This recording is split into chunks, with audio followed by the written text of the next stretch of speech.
Hi everyone, welcome to JR Talks YouTube channel. I am your friend Rahul Jaiswal. तो दोस्तों आप सभी का स्वागत है। और जैसा कि आप जानते हैं कि ये चैनल हमने स्पेशली बनाया है for career guidance, inspiration, motivation and कई सारे ऐसे चीजों के ऊपर जो आप लोग को अपने लाइफ में आगे बढ़ने के लिए हेल्प करता है। तो अगर आप देखना चाहते हो तो प्लीज एक बार हमारे चैनल के वीडियो सेक्शन में जाके एक बार विजिट कर लेना। हो सकता है कई सारे वीडियो ऐसे हैं जो आपको काम आ जाए कि यार आपको जो भी लाइफ में बनना है, how to become IAS, IPS, UPSC, chartered accountant, CA, CS, engineer, doctor, army, navy, air force, ऐसे हर टॉपिक के ऊपर हमने वीडियो डाला हुआ है। तो प्लीज एक बार चेकआउट कर लेना, आप लोग को बहुत ज्यादा अच्छा लगेगा और साथ में आपके करियर गाइडेंस में आपकी हेल्प हो जाएगी। ठीक है, लेकिन आज का टॉपिक क्या है? आज हम लेकर आए हैं 5 golden rules to remember while studying. जब भी आप पढ़ने बैठते हो तो कई सारी गलतियां करते हो जिसकी वजह से आपका प्रोडक्टिविटी उतना नहीं आ पाता, आपके मन मुताबिक आपके मार्क्स नहीं आ पाते। तो क्या चीज ऐसा है जो आपको रोकता है? क्या कुछ गलती आप कर रहे हो पढ़ाई करने के दौरान? क्या कोई ऐसा चीज है जो आपको रोक रहा है कि यार आपने जो टारगेट या फिर गोल सेट कर रखा है उस चीज को रोकने में वो बाधा बन रहा है? तो ऐसे क्या क्या चीजें होती है जो छोटी छोटी गलतियां होती है लेकिन इंसान को पता नहीं चलता, स्टूडेंट्स को पता नहीं चलता, and they keep repeating the same mistake again and again again again, और वो चीज कहीं ना कहीं इंपैक्ट डालती है आपके एकेडमिक्स में, आपके परसेंटेज में। तो वो चीज क्या है, वो सभी चीज डिस्कस करेंगे। आप लोग बस ये वीडियो को एंड तक देख लेना। वीडियो पसंद आएगा तो लाइक करते जाना, ठीक है? आपके लाइक से ही मोटिवेशन आती रहेगी, ठीक है? कमेंट्स भी आप कर सकते हो। चलिए, सबसे पहला पॉइंट अगर हम बात करें, that is number 1 point for today, that is nothing but create an ideal learning environment. ये दिखने में बहुत सिंपल है। क्या करना है? एक लर्निंग एनवायरनमेंट तो क्रिएट करना है, लेकिन क्या ये उतना आसान है? एक छोटा सा जर्नी में मेरा लेना चाहूंगा, ज्यादा नहीं, 1 मिनट टाइम लूंगा आप लोग का। कि जब मैं up to 10th standard 12th standard में था तो we used to live in a rented apartment. मैं रेंट पे रहता था, ठीक है? जब मैं 10th स्टैंडर्ड 11th स्टैंडर्ड में था, मैं रेंट पे रहता था। मैं आपको बताता हूं, तो जो बिल्डिंग था वो एक तरीके से बोल सकते हो आप चौल जैसा बिल्डिंग था, ठीक है? I was used to live in a chawl type building, ठीक है? अब वो बिल्डिंग में आप समझ सकते हो कि रूम जो थे वो एकदम करीब करीब बाजू बाजू में रूम्स थे। तो जब भी मतलब देखा जाए तो हम लोग जब रहते थे, और वो 1 RK अपार्टमेंट था, एक रूम और एक किचन अपार्टमेंट, ठीक है ना? मैं जर्नी मेरा बता चुका ऑलरेडी, लेकिन देखो कभी मौका मिलेगा बड़े प्लेटफॉर्म से ऑब्वियसली जो बुलावा आएगा तो definitely I will make sure कि मैं पूरा अपनी हिस्ट्री बताऊं। लेकिन बहुत सारे लोग को थोड़ा बहुत मैंने बताया भी है, ठीक है? चलो वो बात बाद में करेंगे, लेकिन मैं बता रहा हूं एक छोटा सा एक रूम और किचन में मैं रहता था। तो होता यह था कि जब हम पढ़ने बैठते थे, जैसे कि मैं अगर पढ़ने बैठ रहा हूं तो डिस्ट्रैक्शंस काफी होते थे। तो डिस्ट्रैक्शंस का तो हमारा सेकंड नंबर का पॉइंट है, लेकिन डिस्ट्रैक्शंस के पहले एक होता है आपका वर्किंग और या फिर स्टडीइंग इन्वायरमेंट। आप समझ लो कि आप जब पढ़ने बैठ रहे हो और वो इन्वायरमेंट आपके लिए सुटेबल नहीं है, हो सकता है कि आपके पेरेंट्स वहां पे आसपास हो जिनको देख के आपका मन नहीं लग रहा हो पढ़ने का, आपके घर में टीवी चल रहा हो कंटिन्यूअसली, आप जहां पे बैठे हो वहां पे शोर शराबा बहुत ज्यादा हो। शोर शराबा इज ए स्लैंग, नहीं तो आप बोलोगे सर शराबा क्या होता है? इट इज ए स्लैंग, यानी it is used to just बोलते हैं ना। तो ये जो चीजें हैं ये मैं आपको क्यों बता रहा, क्योंकि हो सकता है कि अगर आप पढ़ने बैठ रहे हो, आपका पढ़ाई में मन तो लगता है, लेकिन आपका जो स्टडिंग एनवायरनमेंट है वो इतना बेटर नहीं है कि आपका चीजें दिमाग में घुसे। तो मैंने इससे ओवरकम करने के लिए मैंने आपको एक मेथड बताया था कि समझ लो कि आपका घर छोटा है। अगर मान लो, देखो होता है, देखो कोई शर्म की बात नहीं है इसमें, सबका अपना अपना होता है, सबकी फाइनेंशियल एंड सबका जो चीजें होती है वो अलग अलग होती है। हमें मेहनत करना होता है और उस चीज से उभरना पड़ता है और अपने लाइफ बेटर बनाना होता है, ठीक है?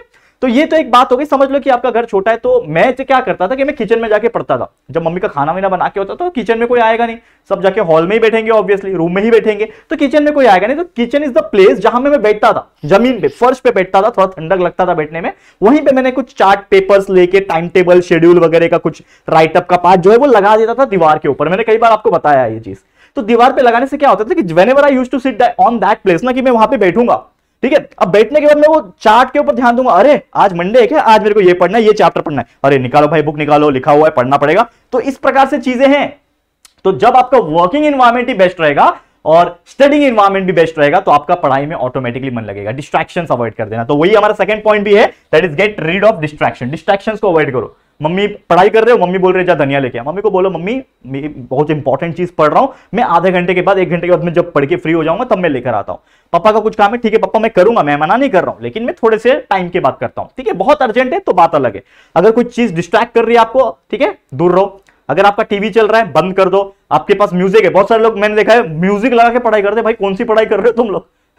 म्यूजिक लग रहा है, कान में म्यूजिक जा रहे हैं और आप लर्निंग कर रहे हो, ऐसा हो ही नहीं सकता। राइटअप का पार्ट समझ में भी आता है, मैं खुद करता था, लिखने का होमवर्क वगैरह होता था, म्यूजिक लगा लिया, फटफट फटफट लिखता था, तो दिमाग काम करता था। लेकिन अगर आप लर्न कर रहे हो, चीजों को समझ रहे हो, कॉन्सेप्ट समझ रहे हो, तो यार आप कैसे लगा सकते हो कोई म्यूजिक, कैसे आप डिस्ट्रैक्शंस को झेल सकते हो।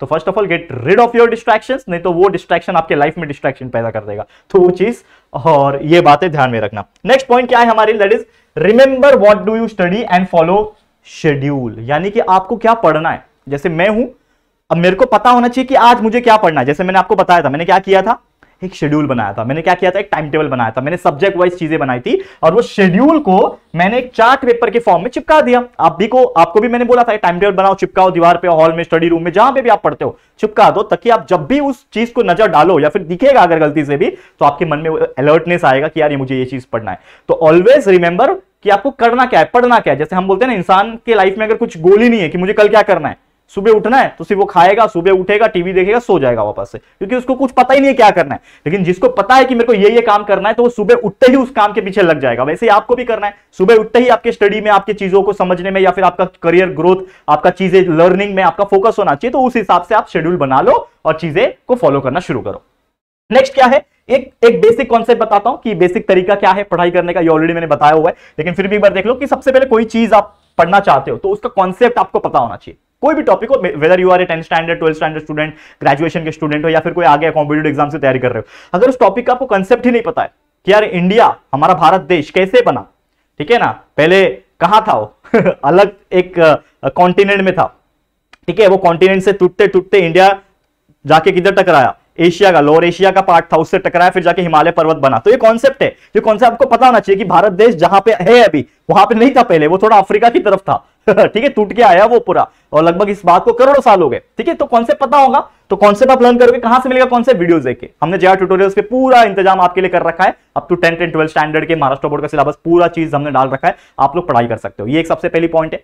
दूसरा चीज, आपके जो भी चीजें इंपॉर्टेंट है, जेआर कॉलेज हमारा चैनल है, 11th एंड 12th के लिए पूरे न्यू वीडियोस वहां बन रहे हैं, और जेआर टॉक्स तो आपकी रही। तो कई सारे वीडियोस हमने बना रखे हैं ताकि आपकी अंडरस्टैंडिंग, आपके कॉन्सेप्ट समझ में आए। कॉन्सेप्ट एक बार समझोगे, फिर आपको उस चीज को याद करना है, लर्न करना है, क्योंकि कॉन्सेप्ट समझना इज ए वेरी इंपॉर्टेंट। लेकिन वो कॉन्सेप्ट को समझ के अगले दिन उसको आप लर्न नहीं करो, या फिर उसी दिन लर्न नहीं करो, आप भूल जाओगे। ये एक ह्यूमन टेंडेंसी है टू फॉरगेट द थिंग्स, क्योंकि हमारा दिमाग उसी चीज को याद रखता है जो उसके लिए सबसे ज्यादा इंपॉर्टेंट होता है। तो हमारे लिए ये इंपॉर्टेंट है, लेकिन ये पढ़ाई वाली चीजें हम ज्यादा दिन तक याद नहीं रख सकते। उसके लिए हम लोग को कंटिन्यूस उसको लर्न करना पड़ता है, प्रैक्टिस करना पड़ता है। तो उसको लर्न करोगे, लर्न करने के बाद उसको आप राइट कर सकते हो, क्योंकि बहुत सारे लोग को आदत होती है कि वो भूल जाते हैं। तो आप लर्न करते करते एकदम रफ हैंडराइटिंग में उसको लिखा करो। जब आप लिखोगे रफ हैंडराइटिंग में, तो कहीं ना कहीं चीजें आपके दिमाग में, सबकॉन्शियस माइंड में स्टोर होती जाएगी। रफ हैंडराइटिंग में लिखो, आपको समझ में आना चाहिए, उस हिसाब से लिख लिख के प्रैक्टिस करते रहो। याद करो, लिखो, याद करो, लिखो, होता जाएगा।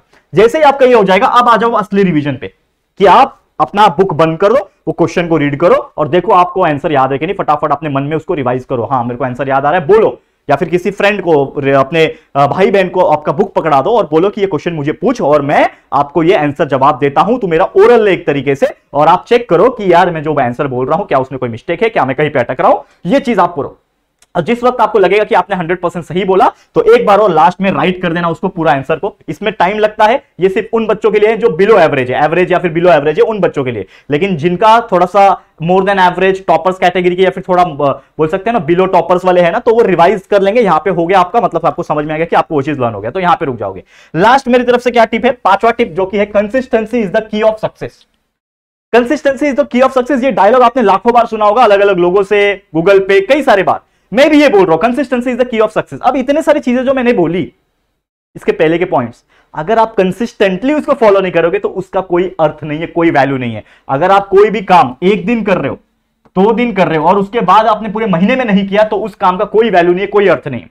लेकिन वही पढ़ाई, आप पहला दिन पढ़ाई किया, आपने दूसरा दिन पढ़ाई किया, तीसरे दिन रोज 1-1 घंटा अलग अलग सब्जेक्ट्स को दे रहे हो, पढ़ते जा रहे हो लगातार 1 महीना, प्रोसेस पे यकीन करो। एमएस धोनी भी वही बोलते हैं, 5वीं बार सीएसके ने टाइटल जीता, क्यों? क्योंकि एमएस धोनी का जो फिलॉसफी है, जो लाइफ को अंडरस्टैंडिंग है, मैं भी यार कहीं ना कहीं उनके नक्शे कदम पे चलना चाहता हूं यार, बहुत मैं मानता हूं उनको, आइडल है मेरे। तो मैं भी उनको देखता हूं, सीखता हूं कुछ ना कुछ। वो क्या बोलते हैं, ट्रस्ट द प्रोसेस। रिजल्ट लाना आपके हाथ में नहीं, आपके हाथ में है प्रोसेस को दोहराना, प्रोसेस में यकीन करना। तो आपके लिए प्रोसेस क्या है कि कंटिन्यूअस रोज पढ़ना, जो भी शेड्यूल आपने बनाया उसको ईमानदारी से, कंसिस्टेंसी के साथ फॉलो करना। ये आपके हाथ में, अगर आप करोगे तो एक ना एक दिन जो रिजल्ट है, जो सक्सेस है, वो जरूर आपके हाथ में लगेगा। And last but not the least, मेरी तरफ से एक टिप देना चाहूंगा, वो है हमारा छठा पॉइंट। क्या है? लर्न टू से नो। ये सबसे इंपॉर्टेंट चीज है बच्चे, लर्न टू से नो।